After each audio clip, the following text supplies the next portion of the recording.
The house remained silent, even when the street was awake. In Amityville, New York, the neighborhood was known for its tranquil mornings, well-kept lawns, and neighbors who greeted each other without haste.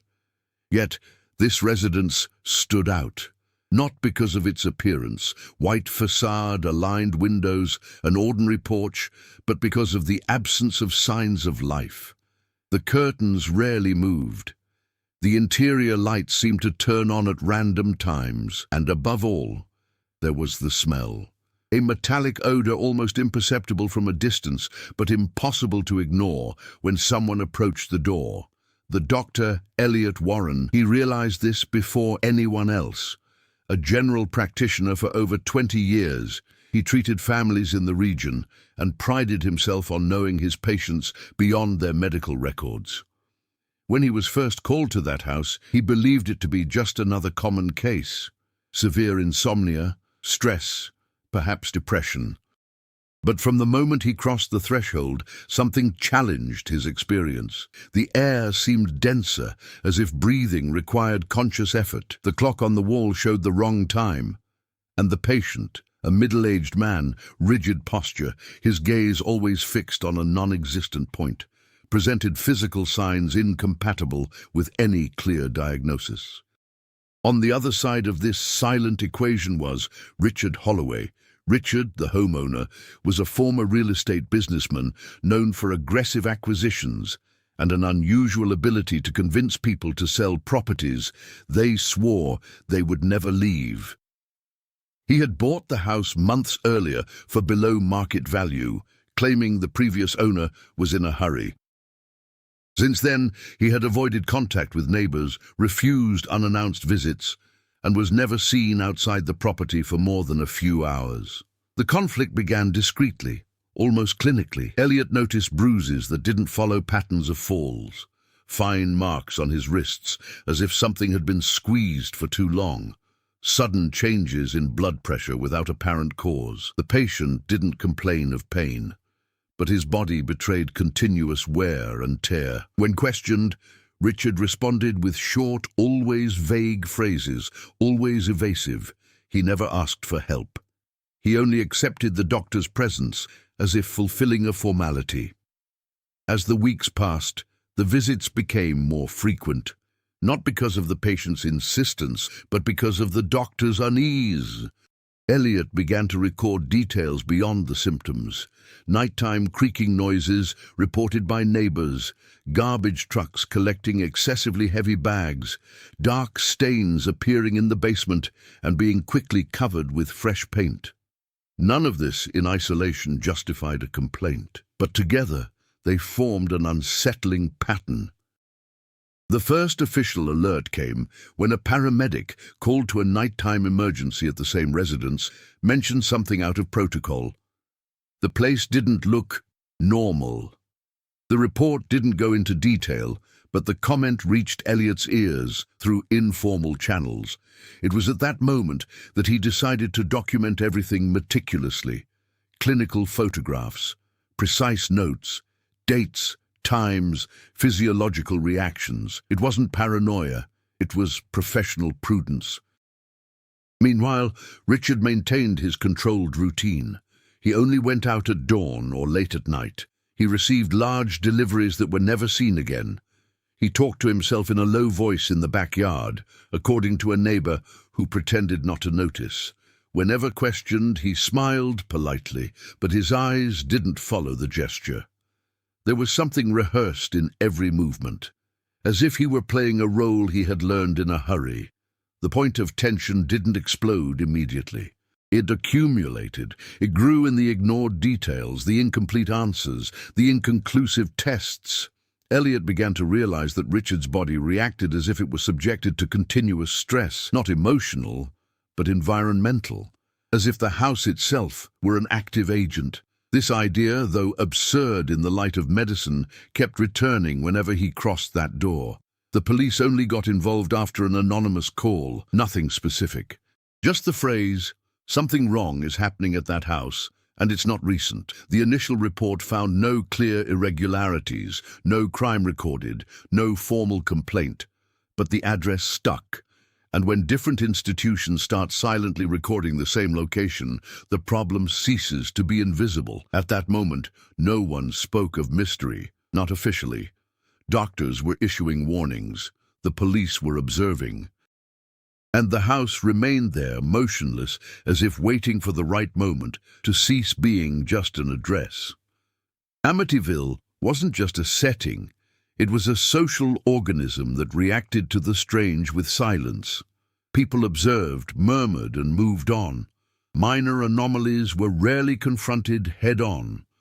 Richard Holloway's house came to exist in this collective limbo, known, discussed, but never questioned aloud.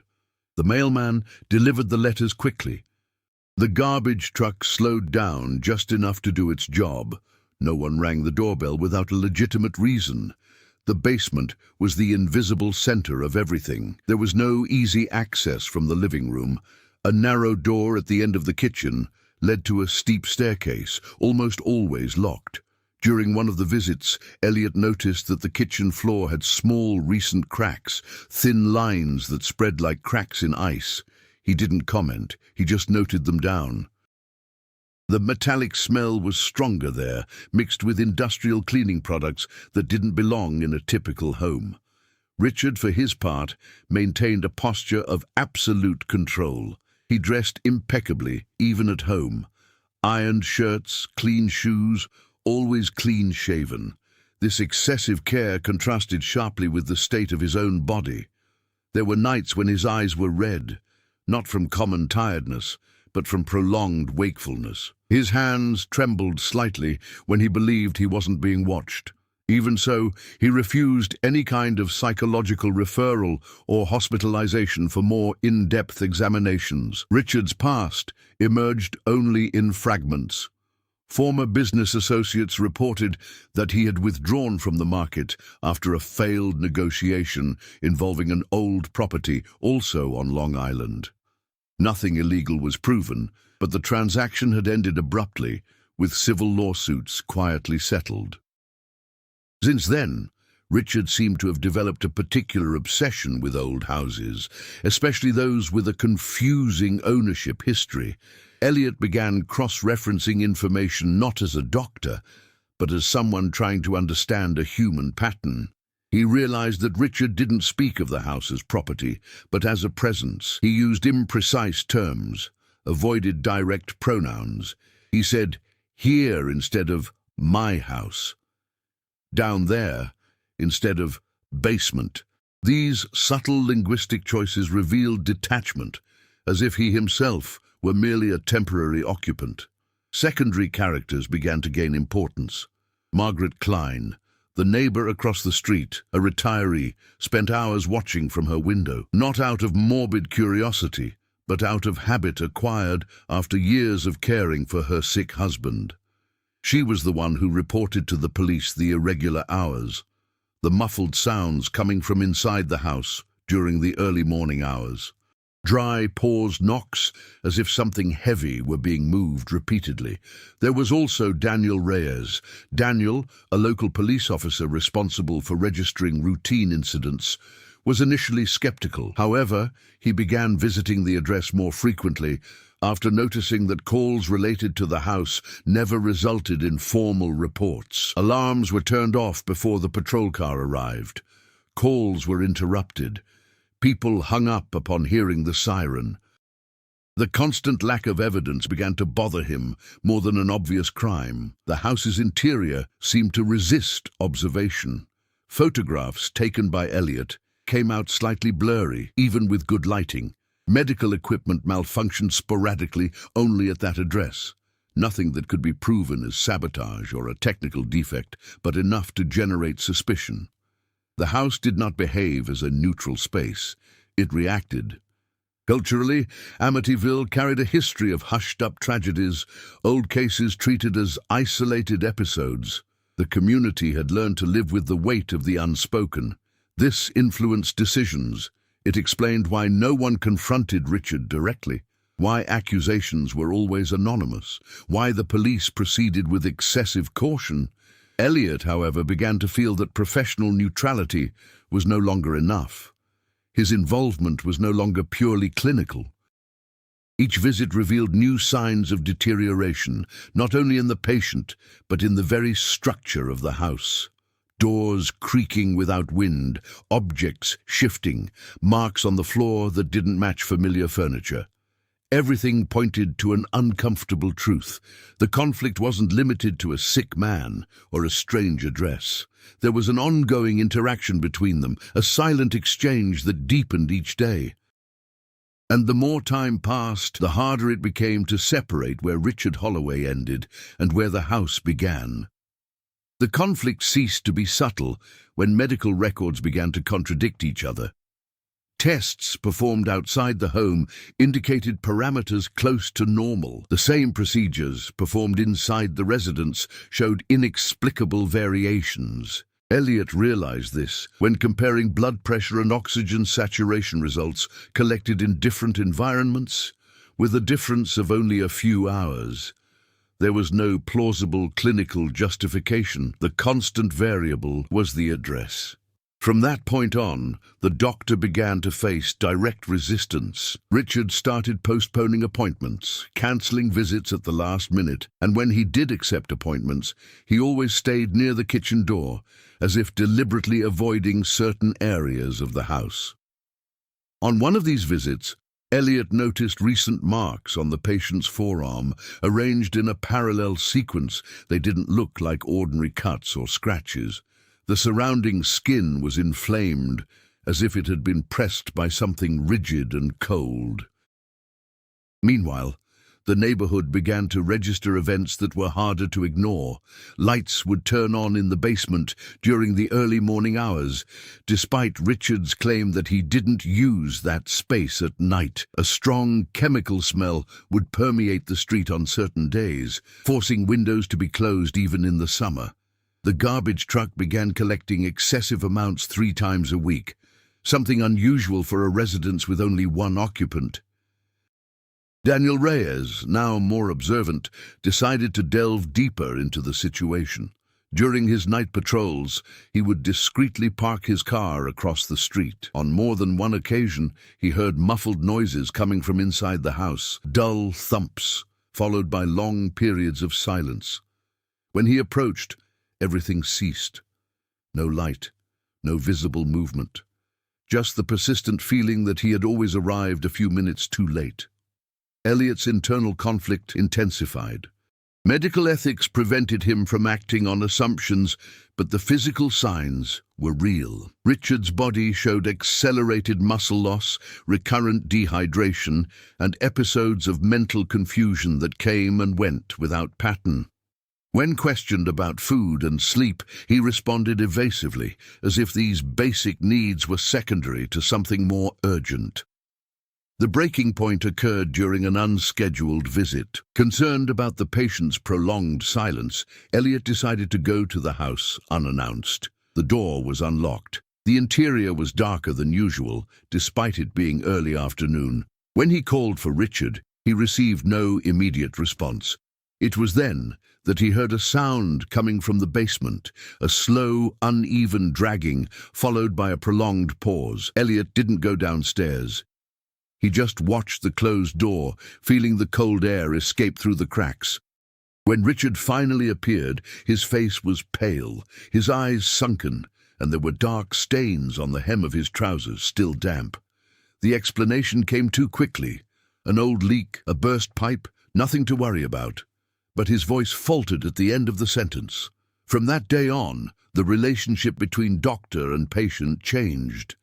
Richard began to show restrained irritation, shorter answers, and lingering glances that seemed to gauge his intentions. Elliot, in turn, began discreetly contacting other professionals, seeking second opinions without revealing his address. The responses ranged from skepticism to discomfort. No one wanted to get involved in something that sounded too undefined to be named. Meanwhile, Daniel received another anonymous call.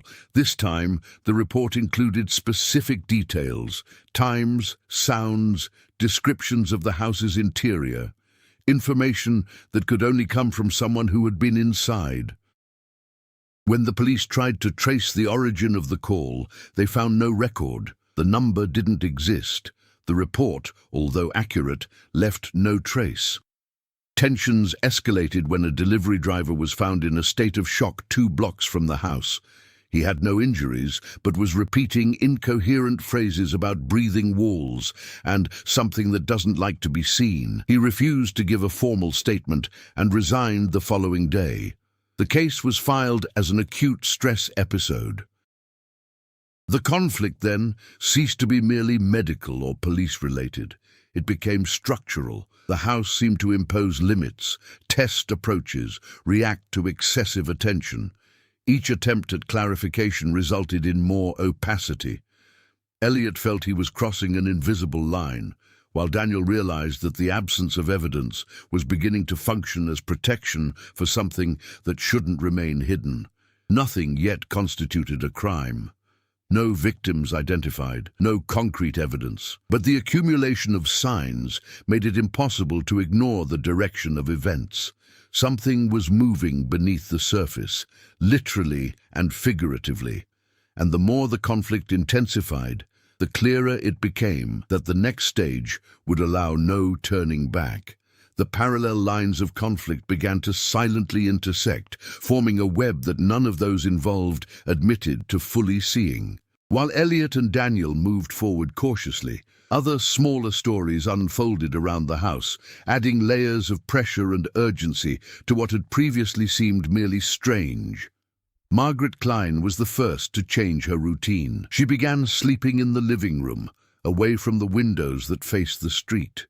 She said she felt slight vibrations in the floor during the early morning hours, as if something heavy were being moved beneath the surface. Her doctor attributed the complaints to anxiety and age, but Margaret insisted it wasn't fear. It was recognition.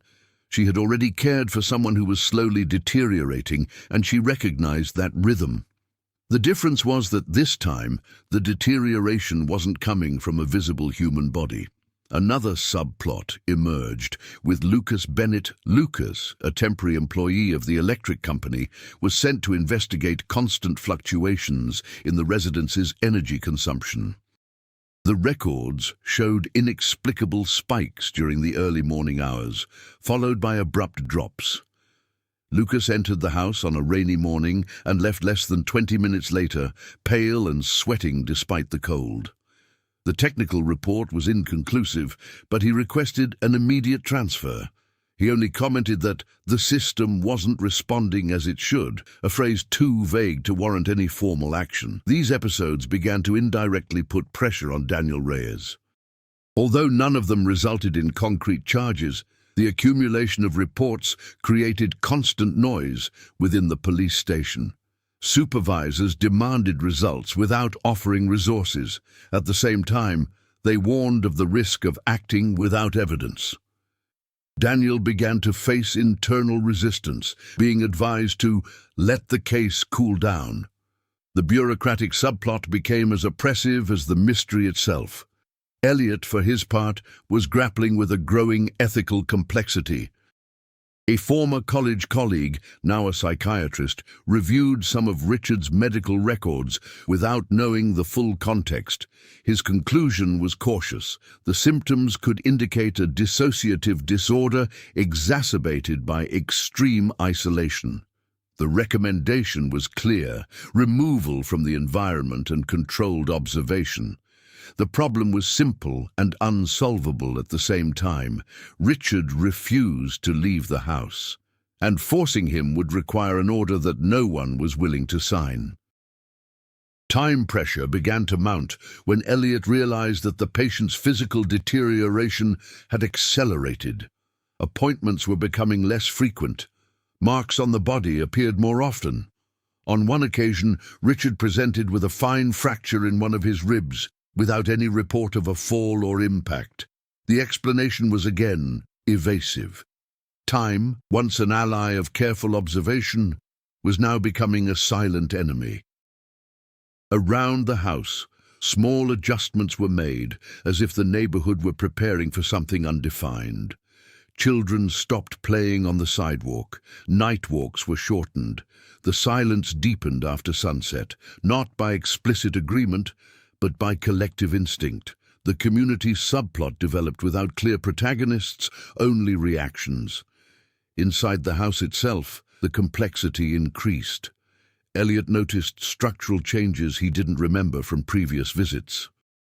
Walls with fresh paint where there had previously been no marks, a new handrail on the basement stairs.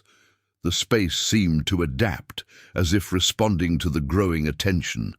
Nothing remained exactly the same there for very long. These subplots converged on an inevitable point. The margin for error was shrinking. Each character now carried a part of the weight, even without understanding the whole picture. The house ceased to be merely the center of the mystery and began to function as a catalyst, forcing decisions, shortening deadlines, and eliminating the possibility of neutrality. The complexity lay not only in what happened, but in what failed to happen. No single event was significant enough to justify definitive intervention. Yet, everyone felt they were being pushed to an unseen limit, and when limits are exceeded without warning, the outcome rarely allows for corrections. The turning point didn't come with sirens or a spectacular discovery.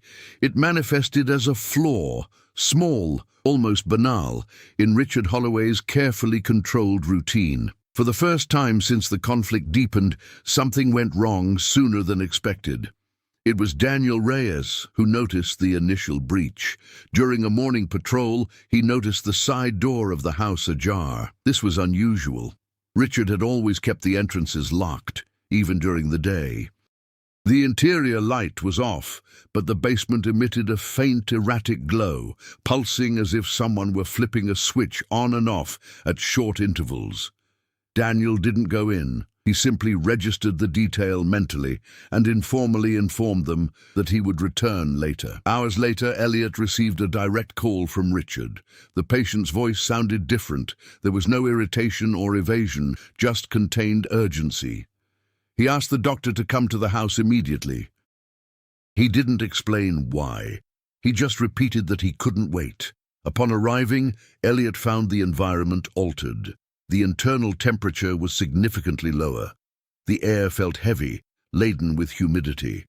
Richard was waiting for him near the basement stairs, something he had never done before. His face showed profound weariness, but there was also a new trait, explicit fear, without any attempt at disguise. Without saying a word, Richard allowed something unprecedented. He opened the basement door. The descent revealed a space different from the one Elliot had imagined. It wasn't just an ordinary basement. The walls showed successive layers of renovation, as if the space had been constantly modified over the years. There were old marks in the concrete, irregular lines, deep stains that didn't seem to be the result of a single event. Improvised equipment occupied part of the space. Spotlights, electrical extensions, metal brackets attached to the ceiling beams. Nothing there was decorative. Everything had a function. In the center of the space, something had recently been removed. The floor displayed a lighter area, too clean in contrast to the rest. The emptiness was as significant as any object. Elliot felt a sudden pressure in his chest, a physical reaction he couldn't immediately rationalize. It was then that Richard spoke more than in all the previous consultations combined. He said that the house no longer accepted agreements, that whatever had been kept there for so long had changed its behavior. According to him, control had been gradually slipping away, and that morning something had escaped. Not an object, not a person, something that couldn't be precisely defined. Elliot didn't answer. He observed. He registered. Each sentence sounded less like delirium and more like a fragmented confession. When he tried to ask direct questions, Richard fell silent abruptly, as if he had gone too far. The real turning point came minutes later when Daniel arrived, accompanied by another police officer, responding to a call from a neighbor who had noticed unusual activity. Upon entering the basement, the officers immediately realized that the space did not fit into any acceptable domestic category. There were no bodies, no explicit evidence of a recent crime, but there was intent, planning, repetition. The revelation was neither a hidden object nor a forgotten document. It was the collective realization that this place had been prepared for something continuous, not episodic. Something that required maintenance, energy, adaptation. The house ceased to be a mere backdrop and revealed itself as an active part of a prolonged process. Richard, confronted by the police presence, did not resist. He did not try to flee. He sat on the lowest step of the stairs and remained motionless. His body seemed relieved, as if the exposure had interrupted an unbearable pressure. When Daniel announced that the area would be cordoned off for investigation, Richard simply nodded. The turnaround was complete, but not in the way that had been expected. There was no clear crime to be imputed at that moment, no immediate accusation. What existed was an irreversible change of direction. The house had ceased to be invisible, the silence had been broken, and everyone involved understood without needing explanation that nothing that followed would allow a return to the previous state. Control had changed hands, or perhaps it had been lost forever. The isolation of the house was swift but silent. No flashy police tape, no official press release. The decision came from higher authorities, guided by the absence of direct evidence and the undefined nature of what had been found in the basement. The residence was then treated as a site of interest, a vague classification that allowed continuous observation without the obligation of public explanations. Even so, the change was felt immediately. Richard Holloway was removed from the house under the pretext of an emergency medical evaluation, not handcuffed, not ostentatiously escorted, just accompanied. His behavior during the departure was noteworthy. There was no protest nor visible relief. He looked at the facade as if bidding farewell to something that still exerts influence, even from a distance. His body, however, reacted differently. For the first time, his vital signs began to stabilize during the journey. Elliot followed part of the process as a clinical observer. In the hospital setting, far from home, the initial tests showed subtle but consistent improvements. Blood pressure decreased, and the heart rate became more regular. The doctor felt an uncomfortable confirmation. The problem had never been just internal. The reaction brought not comfort, but responsibility. Now, there was too much indirect evidence to ignore. Emotional reactions were uneven. Margaret Klein wept upon seeing the empty house, not out of sadness, but out of exhaustion. She slept uninterrupted for the first time in weeks. Other neighbors reported a similar feeling, as if an environmental tension had been lifted from the neighborhood. Still, no one celebrated. The absence of the active house did not signify resolution, only a pause. Inside the police station, Daniel Reyes faced a different kind of consequence. His superiors informally acknowledged that his insistence had been justified, but there was no official record of merit. On the contrary, he was instructed not to comment on the case outside of internal reports. Institutional silence prevailed again, now with more weight. Daniel understood that what they had found did not fit into common procedures, and that, for that very reason, it would be pushed into obscure administrative zones. The technical investigation progressed slowly. Experts analyzed the basement, collected samples, and examined the structure. No illegal substances were identified. No recent human remains were found. What stood out was the pattern. Successive renovations concentrated in a single space, incompatible energy consumption, and localized structural wear. Everything indicated continuous use, but the purpose was unclear. Richard, under observation, began to exhibit unexpected psychological reactions. Instead of relief, episodes of intense anxiety emerged, accompanied by fragmented accounts of abrupt interruption. He claimed that something had been left incomplete, that the withdrawal had been premature. Doctors classified these statements as remnants of an obsessive state. Elliot, however, noticed that the episodes coincided with specific times. exactly the same times when the basement lights usually came on. The house, now empty, did not remain inert. Technicians reported electrical fluctuations even after the power was completely shut off. Internal alarms went off for no apparent reason. Doors were found unlocked despite the seals being intact.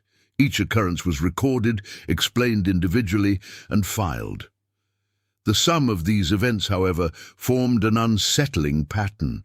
The consequences piled up without offering closure. Nothing had truly been resolved. Richard's removal had interrupted a process, but hadn't explained it. Elliot felt that the patient's withdrawal had exposed a greater imbalance, something that now sought another point of support. Daniel, in turn, realized that the case was beginning to be deliberately fragmented, diluted into separate reports to avoid a single narrative. The most disturbing reaction was the absence of public reaction. No rumors gained traction, no headlines emerged. The house remained there, silent, surrounded by procedures and omissions. The neighborhood resumed its routine, but under a thin layer of involuntary surveillance. The consequences were clear, though not conclusive. Something had been interrupted, not ended, and poorly understood interruptions rarely remain stable for long. Overcoming the challenge didn't begin with declared courage or heroic decisions. It emerged from small, almost imperceptible adjustments, forced by accumulated consequences. Elliot Warren was the first to realize he couldn't continue acting merely as a clinical observer.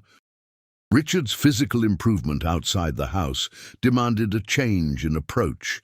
If the environment was the determining factor, then ignoring it would be a form of negligence. Elliot began to review everything he had recorded since the first visit. He was no longer looking for traditional diagnoses, but correlations, timings, physiological responses, environmental changes. For the first time, he allowed himself to formulate hypotheses that didn't fit into common medical protocols, but were still anchored in observable data. The growth wasn't about abandoning science, but rather recognizing its practical limitations in the face of a phenomenon that reacted to human presence. Richard, for his part, was facing an involuntary overcoming. Away from home, his identity began to unravel. Without the rigid routine, without the role of silent controller, an emptied man emerged, irritated by his own fragility. During the evaluation sessions, he demonstrated selective memory lapses and a clear emotional dependence on what he simply called the process. For the first time, he agreed to answer questions, even though his answers revealed more confusion than clarity. The most significant evolution, however, occurred in Daniel Reyes. The police officer understood that insisting on institutional solutions would lead nowhere. Growth came in the form of strategic adaptation. Instead of confronting the system, he began to operate within its loopholes. He kept personal copies of reports, cross-referenced data that officially shouldn't have been linked, and observed patterns that his superiors preferred to ignore. It wasn't open rebellion. It was professional survival coupled with responsibility. New challenges quickly arose. Technicians assigned to monitor the house requested replacements after only a few days. None provided sufficient formal justification to warrant an investigation, but all used similar terms: persistent discomfort, difficulty concentrating, a feeling of being watched. Management responded with constant rotation, believing it would dilute the problem. The effect was the opposite. The turnover only multiplied the reports. Elliot decided to act outside the traditional framework.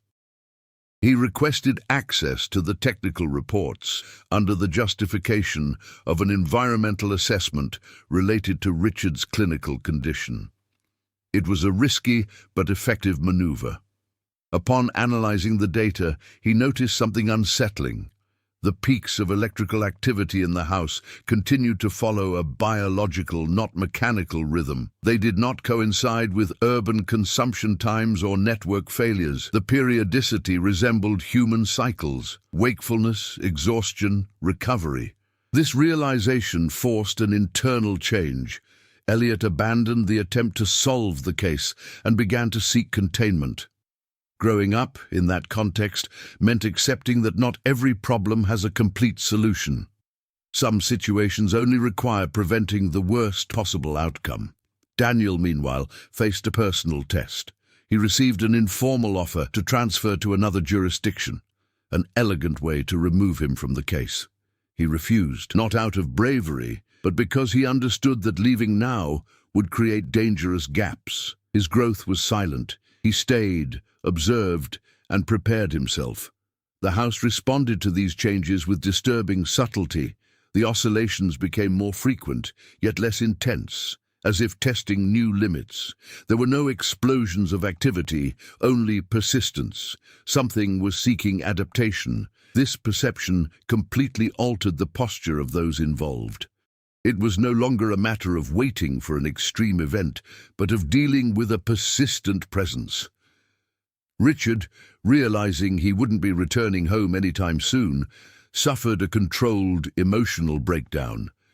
She cried for the first time in front of Elliot, not out of regret, but out of a sense of loss of purpose. He admitted in fragmented sentences that he believed he was keeping something under control, and that his withdrawal could have unpredictable consequences. Elliot listened without validating or refuting. He had learned that denying or directly confronting only reinforced the obsessive bond.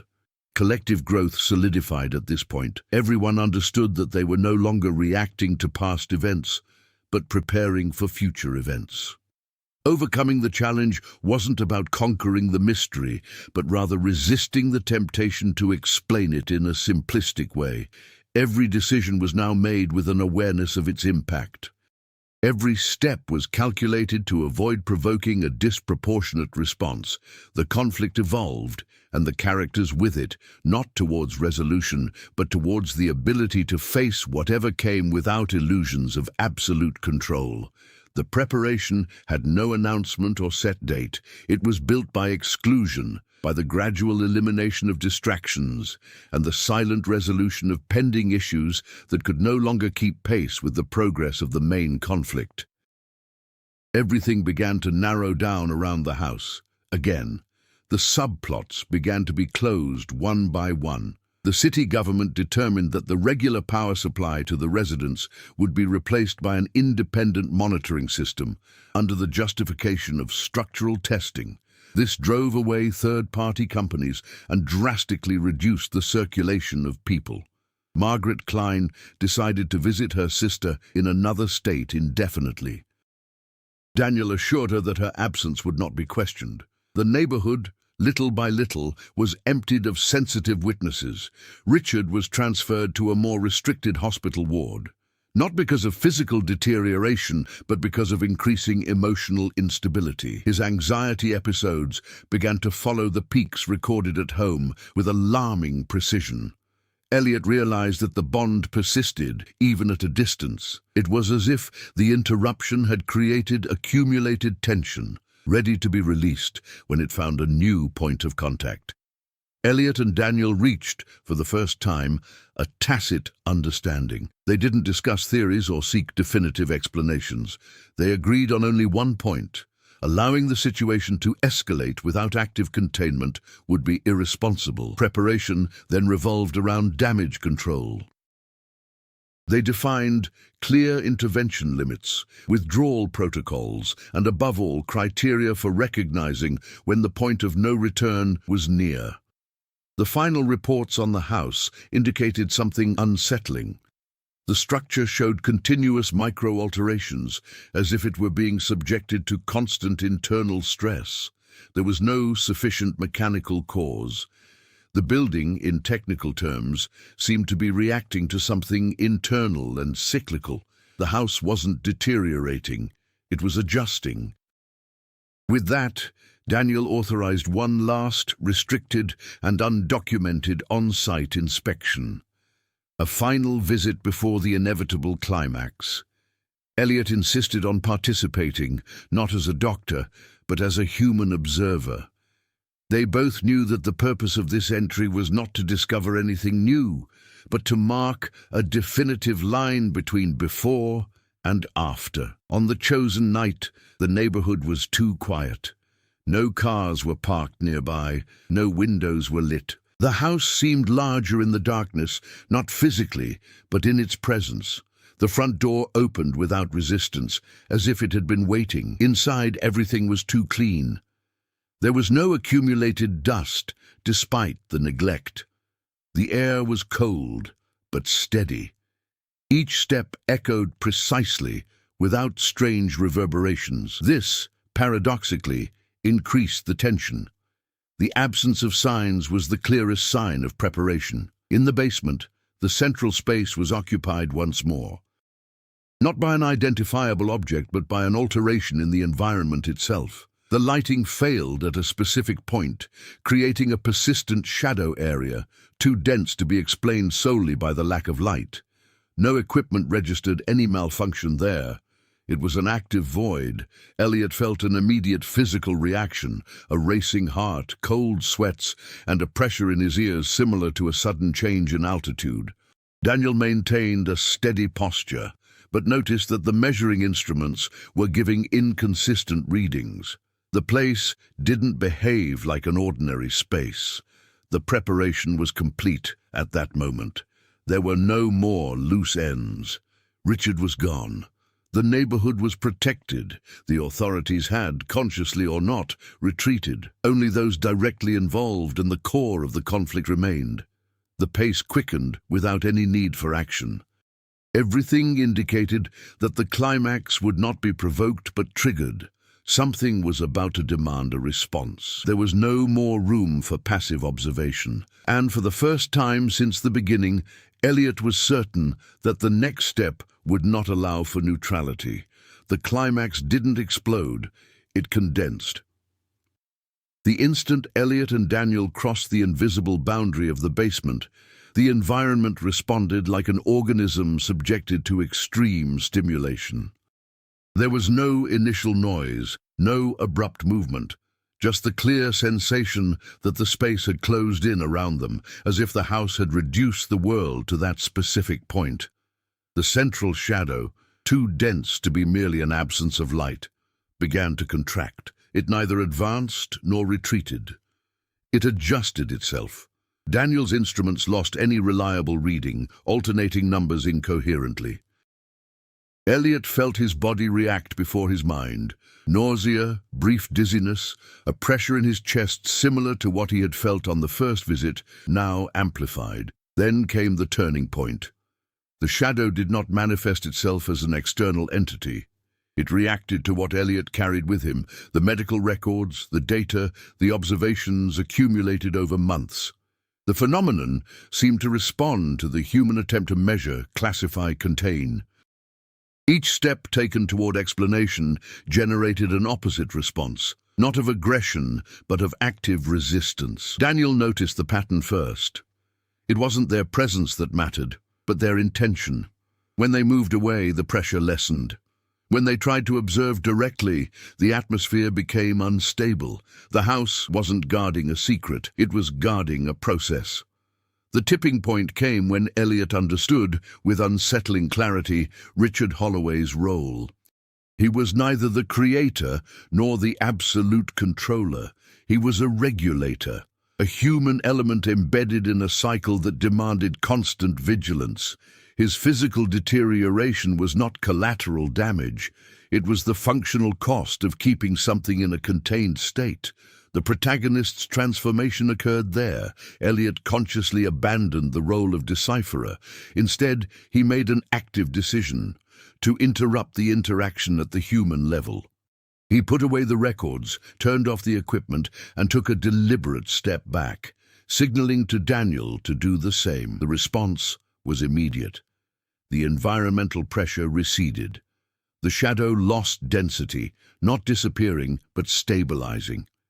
The space seemed to accept this retreat as a tacit agreement, not of surrender, but of minimal coexistence.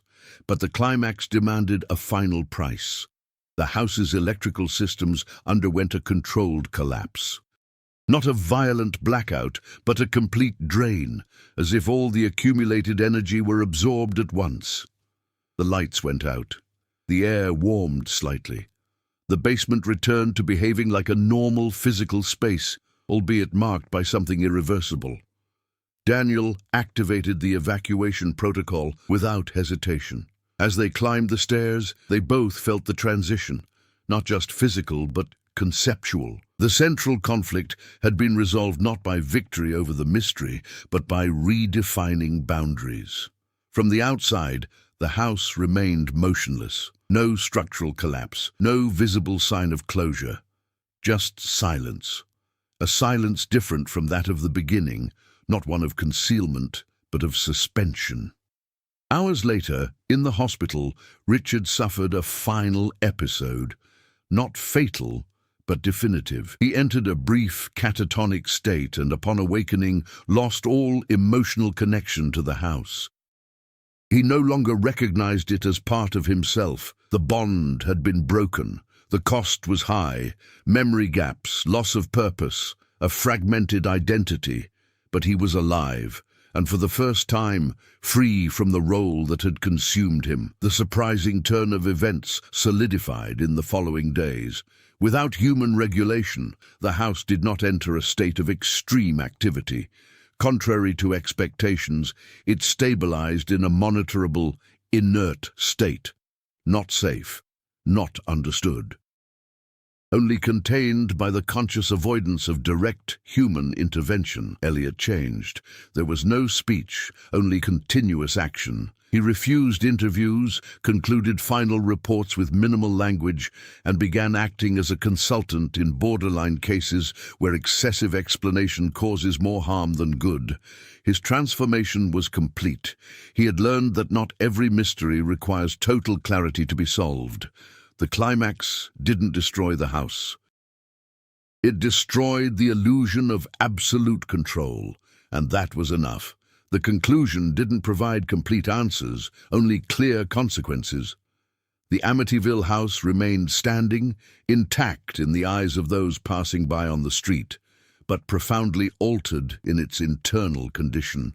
Officially classified as a property condemned due to structural instability, it became a fixed point of silent surveillance. No conspicuous sign, no public explanation. Only periodically renewed technical records and spaced visits from teams that didn't stay long enough to create a bond with the place.